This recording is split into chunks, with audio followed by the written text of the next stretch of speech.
flip that camera around. Hey, everybody, it's Ken Knapsack. It's another um, another Force Center BTS Monday morning vertical live, hanging out with all of you here and getting ready for the week in Star Wars. I actually have a little bit of homework to do. Computer notifications are going off the charts here, and we'll see if this is once again a vertical live in which a phone call will interrupt my stream. We don't know if that goes. So how are you doing? If you're in chat, say hello. If you're just checking in here on the Monday morning, I'll be here for about 10 or 15 minutes actually, because I do have a lot to do. Quad Face is here. Will McLean's here. Will McLean asks, "What news are we manifesting this week?" Yeah, I want to talk. Hey, Joshua Bedard's here as well. I do want to talk a little bit about the Force Center news curse, and can we ever fix that? No, probably not. And do I want to fix it? That's the problem. No, because it's kind of like when Alex and Molly go on vacation, they know there's some Star Wars news that's going to drop, and I like that. By the way, I don't love this angle, so I bear with me for being right in the beard. It's the only way I can get the. I got to get a different tripod because it's the only way I can get this mic hooked into the old phone there. Quadface says, I got the Onyx Cinder, and I wonder, should I wait for Christmas or build it now? Oh, build it now. Unless you're going to do it on Christmas Day. That's a good thing.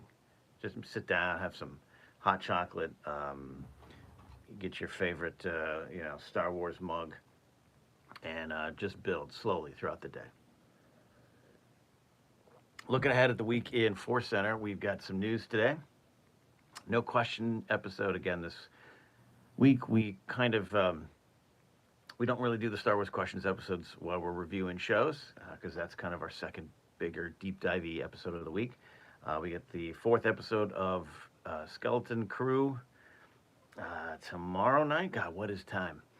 And then our episode review will be on Wednesday. We still do not know how we're going to tackle the ranked episodes that are on Christmas Eve or New Year's Eve, as they're currently, or not the ranked episodes, the Skeleton Crew episodes. Still not. I think I'm just not facing the fact that I'll have to. Joseph and Jennifer will have to. We'll have to put our heads together and figure out what we're gonna do, because we're not broadcasting on Christmas Day or New Year's Day. I'm around. I don't want to make them around. And I don't. Quite frankly, I don't want to make myself around. How about that? Scott Mills says, "Hey, Ked, the curse is part of the fun." Yeah. So the Force Center curse. I don't know. Look, it doesn't happen every time. But it is amazing that the amount of times we are entering our 11th broadcast year, so 10 years of doing this.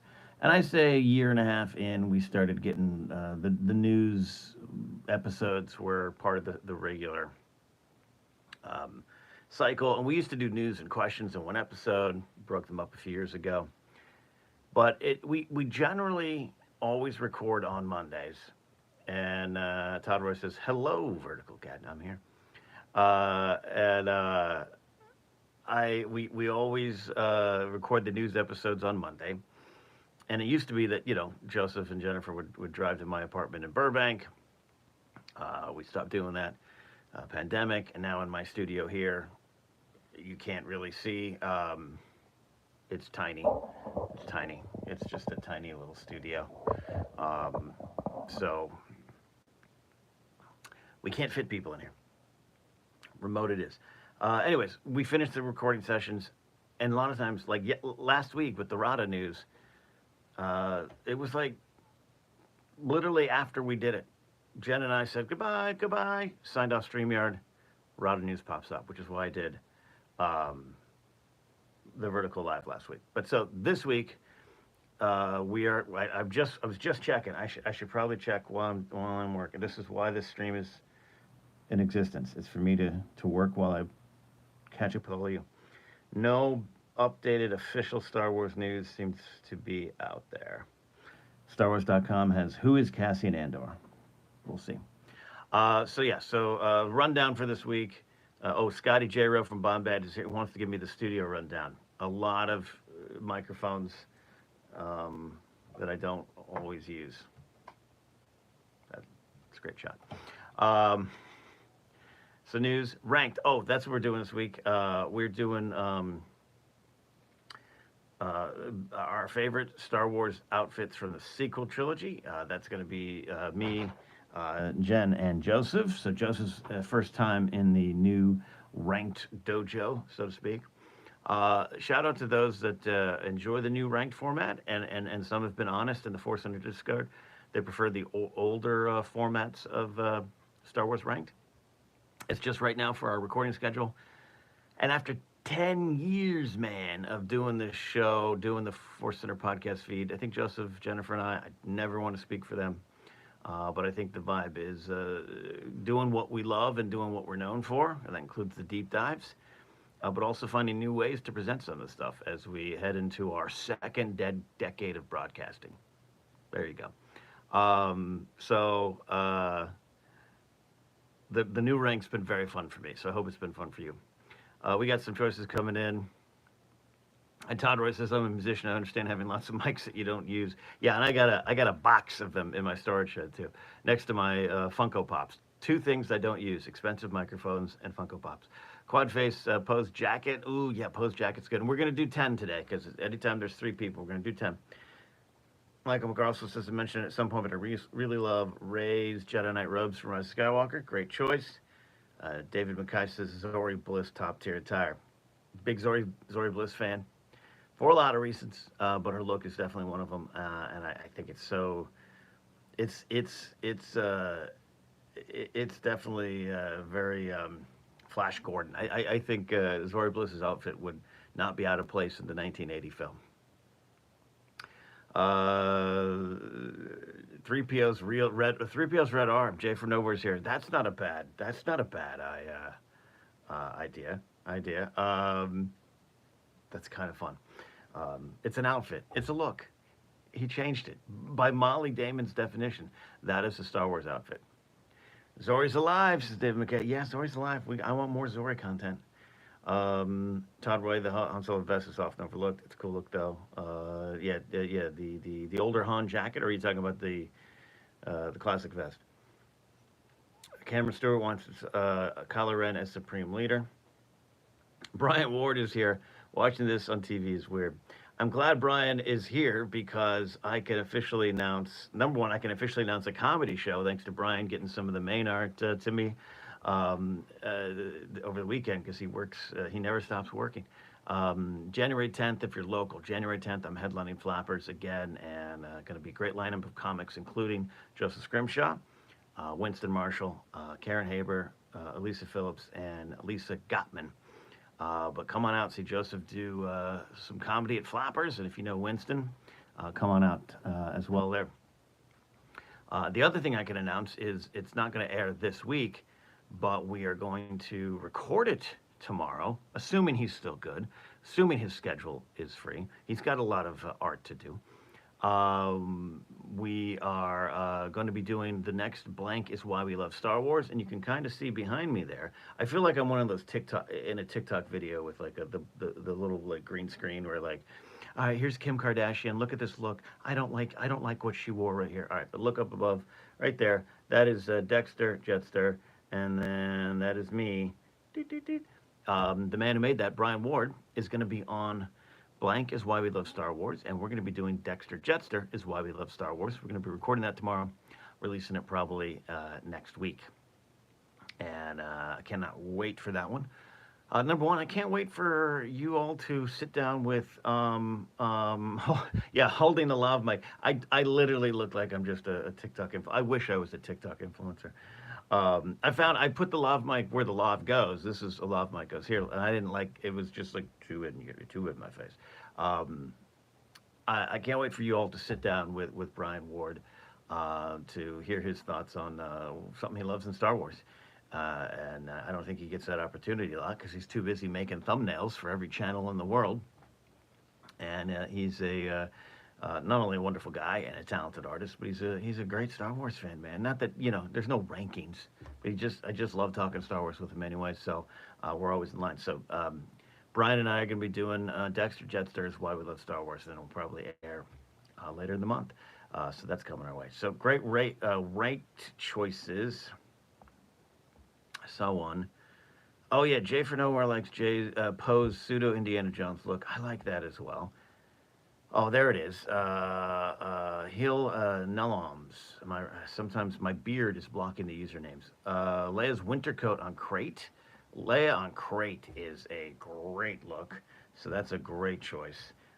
Enjoy that, and I'm sure that'll be on the list. Other than that, yeah, not really sure where the list will go. Joseph and Jennifer have their own kind of choices. I'm going to make some suggestions as always, but really we're just going where we want to go.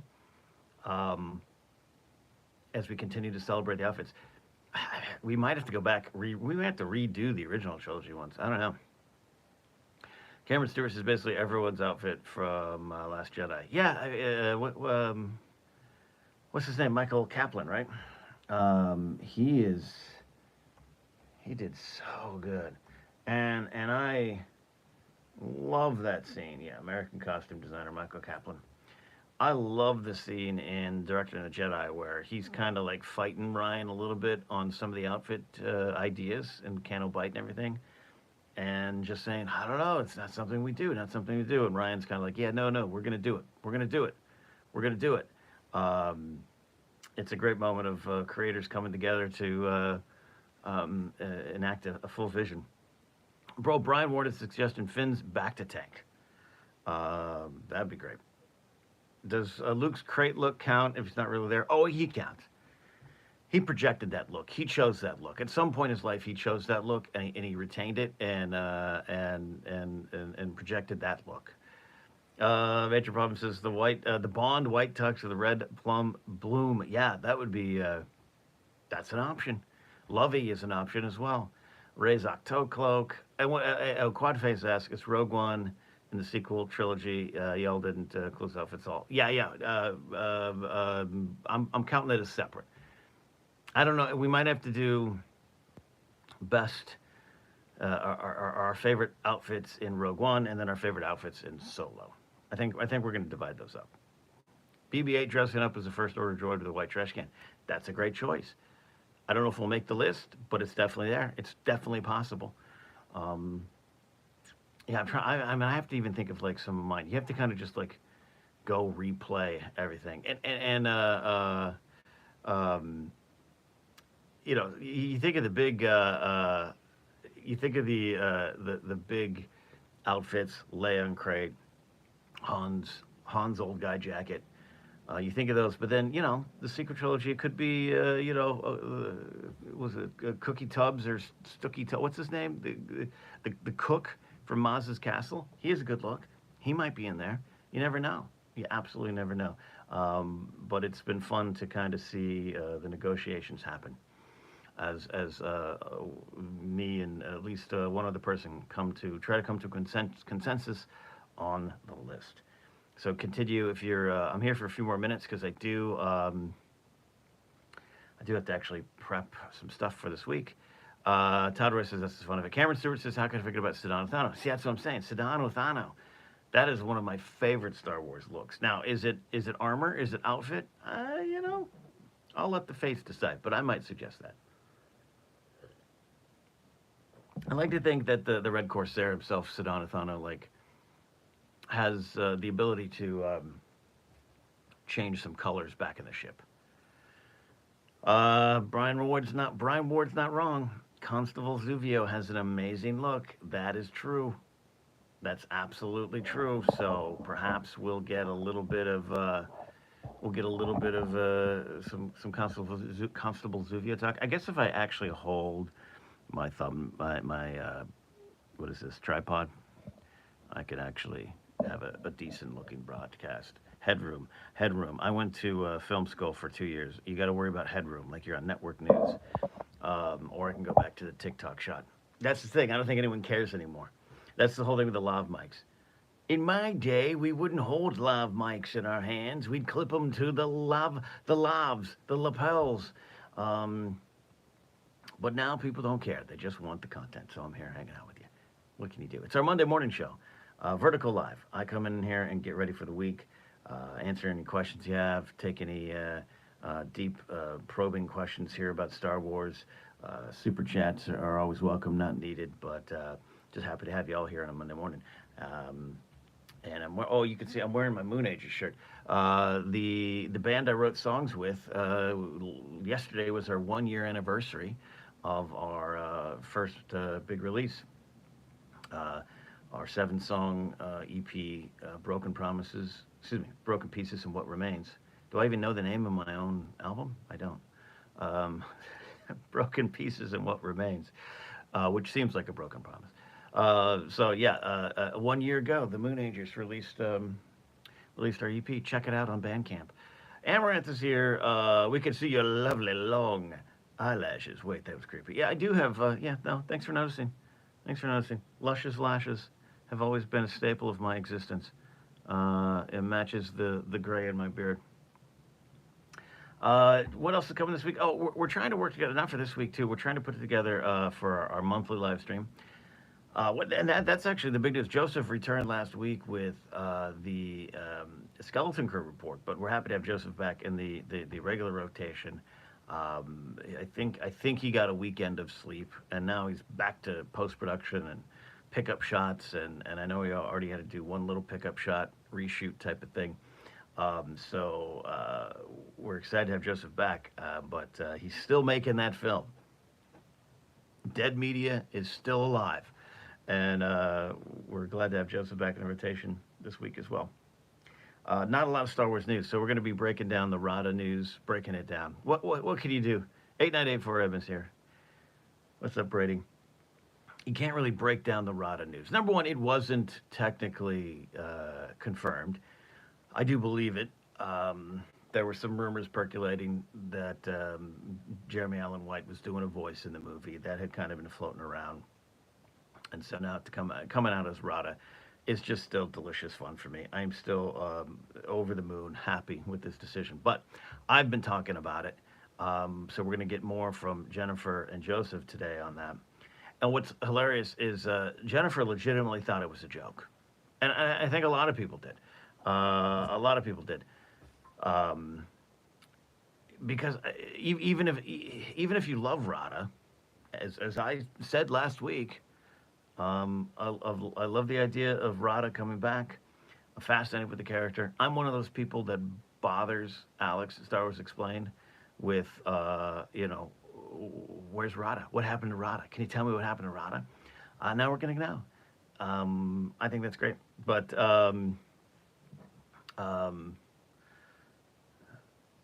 it's still a weird casting. It's still a weird choice. Todd Roy says, I watched The Iron Claw and I didn't have that Jeremy should play Rada feeling. Todd, I love that. Yeah. But I think it's okay. Thank you for the super chat. That is Victor there. Appreciate that. I love these videos. Love you here. No, I agree with that. I agree with that. Like I said, if someone's like, what? They're wasting Jeremy Allen White on Rada. Like, I don't think it's a waste. But I do understand the thought behind it. It's a little outside the box. Even if you love Rada like I do, you're like, they're not really gonna do that. Which is why last Monday when I talked about it, I thought I was talking about a pipe dream. Brian Ward says, I thought Alex was pranking me when he asked for a Rada thumbnail. Yeah, and I asked permission, at least of Brian. I asked permission of the artist, more than AI will do. I asked Brian for permission to use that Rada thumbnail that he had sent to Alex for Star Wars Explained video. I used it in my power rankings this week. So check out the power rankings video. Love doing those. Put those out every Saturday about 1 p.m. Pacific. The top 3 stories in Star Wars this week, and we rank them like it's a sports show, but it's a tongue-in-cheek, silly look at Star Wars. So there you go. Yeah, Todd Roy said it was a great thumbnail. It was a great thumbnail. 8984M says, I was confused by everyone who was posting about Jeremy Allen White and the baby hut. Amaranth says, I like the theory that he'll be playing someone else, but they wanted to Plo Koon the news. Yeah, that's possible. Amaranth, you're reminding me maybe to not get super excited, to not be so excited of Rada coming this way that I get duped. That maybe it's actually the ghost of Plo Koon. Maybe he's playing the ghost of Plo Koon, and this is the big switcheroo. But Rada makes a lot of sense.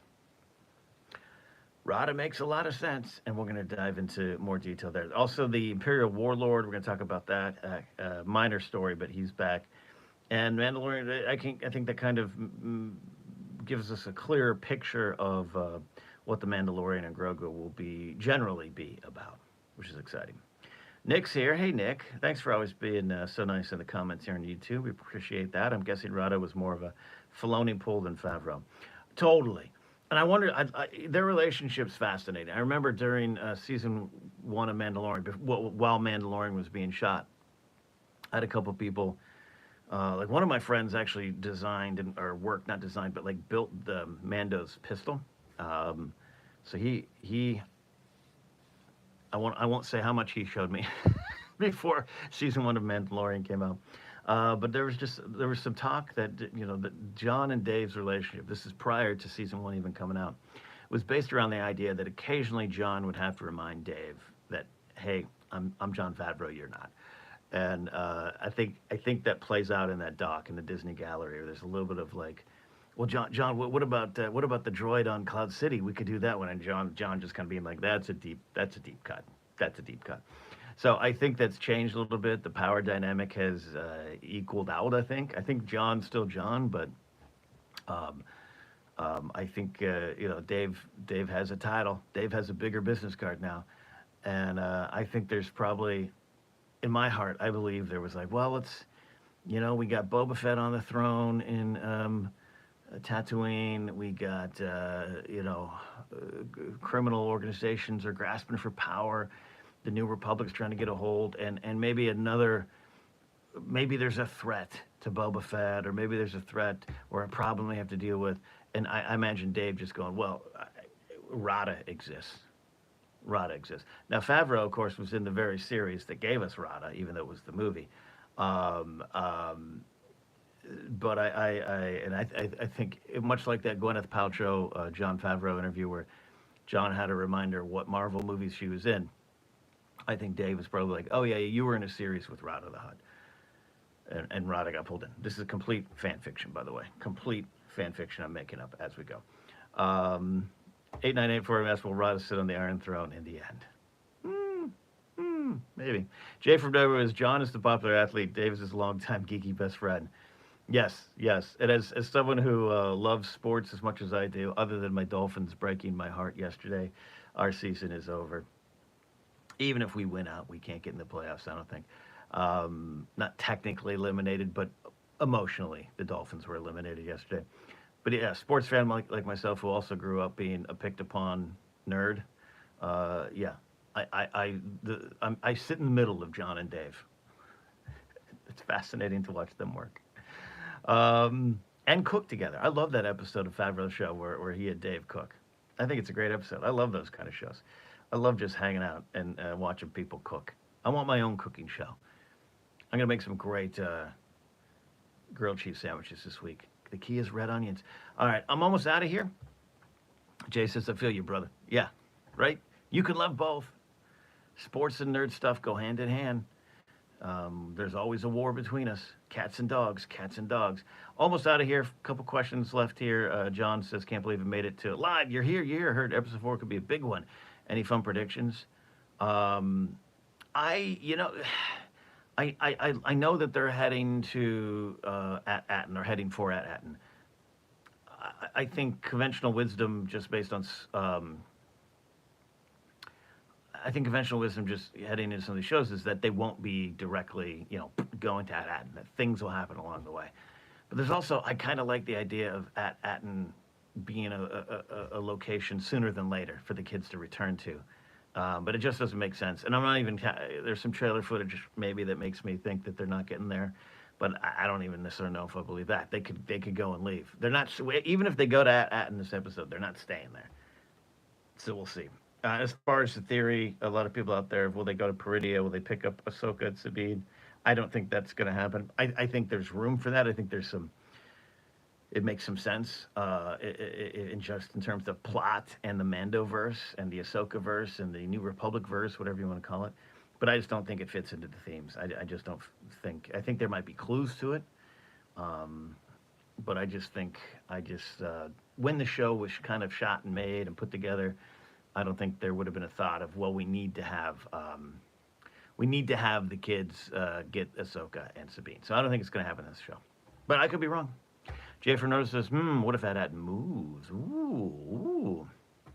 But I think it's going to be a good episode. All right. I got a question from Victor. What's your first emotional reaction when you read the news about Jeremy Allen as Rada? I thought, I think that I was surprised. I was surprised, but not in that thought it was a joke way, but thought it was I thought it was I couldn't believe because we had just talked about it. We had just talked about it that morning. That's where the surprise came from, but not the surprise that they bring in the character. I think the character makes a lot of sense. So yeah. All right. I'm looking at the time. It's almost time for me to actually record ForceCenter. This has been fun. We do this every Monday. Subscribe to YouTube here and hit that notification bell so you never miss a notification. Thanks for the super chats. Thanks for the questions. And we're going to have a lot of fun. I got to get to it. We'll see you next week. What did we manifest today? I don't know. Maybe that Meeber Gascon will be back. Meeber Gascon will be back. We'll see you next time here on Force.